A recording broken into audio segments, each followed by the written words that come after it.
আমরা বছরে অ্যাটলিস্ট 4টা সিনেমা করব এবং 2টা ঈদে এবং 2টা ঈদের বাইরে আমরা রিলিজ করব। শাকিব খান আমাদের প্রেস কনফারেন্সে বলেছে রাফিকে যদি 500 কোটি টাকা দেওয়া হয় রাফির তাও কম পড়ে যাবে। কেন কম পড়ে? বিকজ রাফি আসলে সিনেমাটাকে লার্জার দেন লাইফ দেখে এবং এই সিনেমার ক্ষেত্রেও হয়েছে। রাফি বলেছে এটা আমার চাই। রাফির সাথে বারবারই নেগোশিয়েট করতে হয়েছে, ঝগড়া হয়েছে। রাফি না, বাংলাদেশের পার্সপেক্টিভে এটা সম্ভব না, আমরা পারবো না। রাফি বারবারই নেগোশিয়েট করেছে যে না এটা আমার চাই। রাফি কিন্তু রাফি নিজের জন্য চায়নি। রাফি একবারও বলেনি যে না শাকিল ভাই আমার রেমুনারেশন, আমার কষ্ট হচ্ছে, আমাকে একটু রেমুনারেশন বাড়িয়ে দেন, একবারও বলেনি। ও বলেছে যে আমি এই ফ্রেমটাতে এই জিনিসটা দেখতে চাই। তো এটা তো সাধারণ দর্শকের জন্য, সো সিনেমাটার জন্য, সো সেই জায়গাটা তো খুবই পজিটিভ এবং সেই জায়গায় আমরা আমাদের সাধ্যমতো যতটুকু রেসপন্ড করার আমরা করার চেষ্টা করছি। আমার প্রযোজকরা হল মালিকদের কথা বলে যে হল মালিকরা টাকা দেয় না। হল মালিকরা আসলে টাকা কিভাবে দিবে? হল মালিকরা শুধু 2 ঈদে যদি আমি ছবি নিয়ে হাজির হই, সো হল মালিকের তো সারা বছর সেই হলটা চালাতে হয়। তো তখন যদি কোনো ছবি না থাকে, হল মালিকও তখন চেষ্টা করবে যে না এই 2 ঈদে যে সিনেমা আসছে সেটা দিয়ে সারা বছরের টাকাটা তুলে নেওয়া। হল মালিক যখন এই 2 ঈদে সারা বছরের টাকা তুলে নিতে চাইছে, তখন কিন্তু আবার আমরা বিপদে পড়ে যাচ্ছি যে প্রযোজক হিসেবে, যে আমরা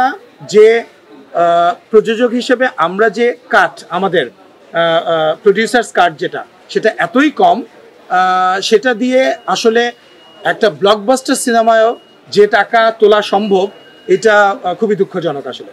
সো আমি বলবো যে কারণে আমরা সিদ্ধান্ত নিয়েছি আমরা বছরে অ্যাটলিস্ট 4টা সিনেমা করব এবং 2টা ঈদে এবং 2টা ঈদের বাইরে আমরা রিলিজ করব এবং সিনেমা আমরা এমনভাবেই ডিজাইন করার চেষ্টা করব যাতে দর্শক পছন্দ করে, আবারও যাতে মানে ঈদ ছাড়াও যাতে হলে আমরা দর্শকের উপচে পড়া ভিড় আমরা দেখতে পাই।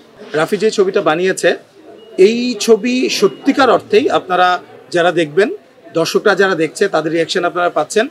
এই ছবি কিন্তু বাংলাদেশে আগে হয়নি, in terms of visual, in terms of sound, in terms of storytelling এবং গল্প বলবার যে ধরন, ইন্টারন্যাশনাল স্ট্যান্ডার্ডে content film at the same time commercial, এই সিনেমা আসলে এই প্রথম হয়েছে।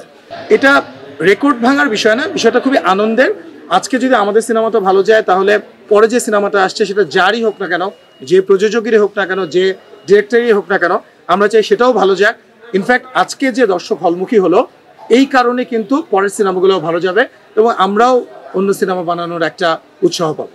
পাইরেসি নিয়ে আমি একটা কথা বলবো যে আপনি দেখেন আমাদের প্রথম সিনেমা সুরঙ্গ যখন পাইরেসি হয়ে গিয়েছিল, আমরা কিন্তু এই জায়গাটায় খুবই শক্ত। সিনেমা পাইরেসি হওয়ার সাথে সাথে আমরা যখন ডিবি অফিসে গিয়েছিলাম এবং তারপর দিনই কিন্তু 2 জন অ্যারেস্ট হয়েছিল, তাদের নামে চার্জ গঠন হয়েছে। 1 বছরেও তারা অব্যাহতি পায়নি এবং বাংলাদেশের প্রচলিত আইনে 4 বছর পর্যন্ত কারাদণ্ড হতে পারে।